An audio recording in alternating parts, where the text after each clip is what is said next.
السلام علیکم ورحمۃ اللہ وبرکاتہ۔ خیر مقدم ہے آپ کا کتاب اور صاحب کتاب میں دوستو، آج کی اس ویڈیو میں ہم قربانی کے مسائل کے مجموعے کا مختصر تبصرہ آپ کے سامنے پیش کر رہے ہیں۔ قرآن و حدیث اور فقہ حنفی کے معتبر کتب کی روشنی میں قربانی کے مسائل کا مجموعہ اس کتاب کو تصنیف فرمایا ہے حضرت علامہ مولانا ابو الفیضان عرفان احمد مدنی مدظ العالی، اور ہمارے ہاتھوں میں جو کتاب ہے اس کے ناشر ہیں مکتبہ اہل سنت پرتاول مہراج گنج اتر پردیش علی ہند۔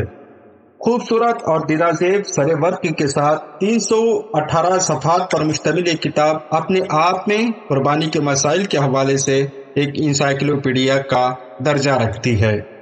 اس کتاب قربانی کے مسائل کا مجموعہ جس میں 12 باب ہیں، ہر باب میں الگ الگ مسائل بیان کیے گئے ہیں۔ اس کی سب سے بڑی خوبصورتی یہ ہے یہ تمام مسائل سوالات اور جوابات کی شکل میں تحریر کیے گئے ہیں۔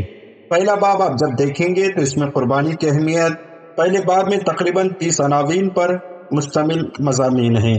پہلے باب میں قربانی کی اہمیت، اس کے علاوہ اس میں انبیاء کرام علیہم الصلاۃ والسلام کی قربانیاں وغیرہ اس میں بیان کی گئی ہیں۔ دوسرے باب میں قربانی کے فضائل ہیں اور جو 2 عناوین کے تحت ہے۔ تیسرا باب ہے قربانی کے احکام۔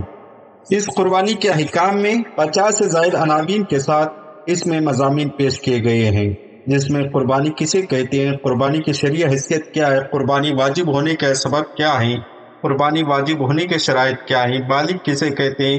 یہ تمام جو آج کے اور عوام الناس میں قربانی کے حوالے سے پیدا ہونے والے خدشات اور سوالات کو اس میں سوالن اور جوابن پیش کیا گیا ہے۔ چوتھے باب میں قربانی کے جانوروں کا بیان ہے کہ جانور کیسا ہونا چاہیے، قربانی کے جانور کے اقسام، قربانی کے لیے بکرے کی عمر، بھیڑ یا دمبے کی عمر، قربانی کے حوالے سے جانور کے ضروری احکامات اس میں بیان کیے گئے ہیں۔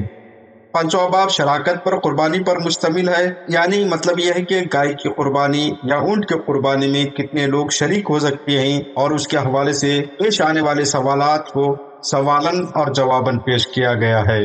چوتھے باب میں ذیلی سرخی کے ساتھ شراکت پر قربانی کو بھی اس میں شامل کیا گیا ہے۔ اس میں قربانی کے جانور کی شراکت کے حوالے سے مسائل بیان کیے گئے ہیں، گائے یا اونٹ میں کتنے لوگوں کی شراکت ہو سکتی ہے، اس طرح کی تمام چیزیں جو انسانی ذہن میں آتے ہیں شراکت کے حوالے سے پیش آتے ہیں، ان تمام کو اس میں بیان کیا گیا ہے۔ پانچویں باب میں قربانی کے جانوروں کے عیوب بیان کیے گئے ہیں، تفصیل سے اس پر بحث کی گئی ہے۔ اور آپ اس کتاب کو چھٹے باب میں گوشت کی تقسیم کے حوالے سے ہے کہ گوشت کے کتنے حصے ہوں گے، کہاں تقسیم ہوں گے، اس کے حوالے سے پیش آنے والے پیچیدہ مسائل کو سوالن جوابن پیش کیا گیا ہے۔ ساتویں باب میں بھی اسی طرح ذبح کے بیان کو پیش کیا گیا ہے، ذبح کسے کہتے ہیں، ذبح کیسے کرنا چاہیے، کس جانور کا ذبح کرنا چاہیے، یہ تمام چیزیں، جانور کا ذبح کس سے کروانی چاہیے، یہ تمام چیزیں اس میں بیان کیے گئے ہیں۔ آٹھویں باب میں جانور کے حلال و حرام اعضاء کے حوالے سے بتایا گیا ہے، کون سی چیز کھائی جا سکتی ہے، کون سی جانور کی چیزیں نہیں کھانا چاہیے، وہ تمام باتیں شامل ہیں۔ 9ویں باب میں قربانی کے جانور کی کھال کے احکامات بیان کیے گئے ہیں۔ 10ویں باب میں عیدین کا بیان ہے، عیدین کی شرعی حیثیت، نماز عیدین کی نیت، نماز عید کا طریقہ وغیرہ وغیرہ ہے۔ 11ویں باب میں عقیقے کے مسائل ہیں، مکمل طور پر تفصیل کے ساتھ اب تک کے پیش آنے والے مسائل بیان کیے گئے ہیں۔ اور 12ویں باب میں ختنے کے بارے میں اور ختنے کے احکامات اور ختنے کی شرعی حیثیت وغیرہ پر بحث کی گئی ہے۔ یوں تو یہ کتاب 318 صفحات پر مشتمل ہے اور قربانی اور ختنے اور عقیقے کے حوالے سے تمام تفصیلات اس میں بیان کیے گئے ہیں۔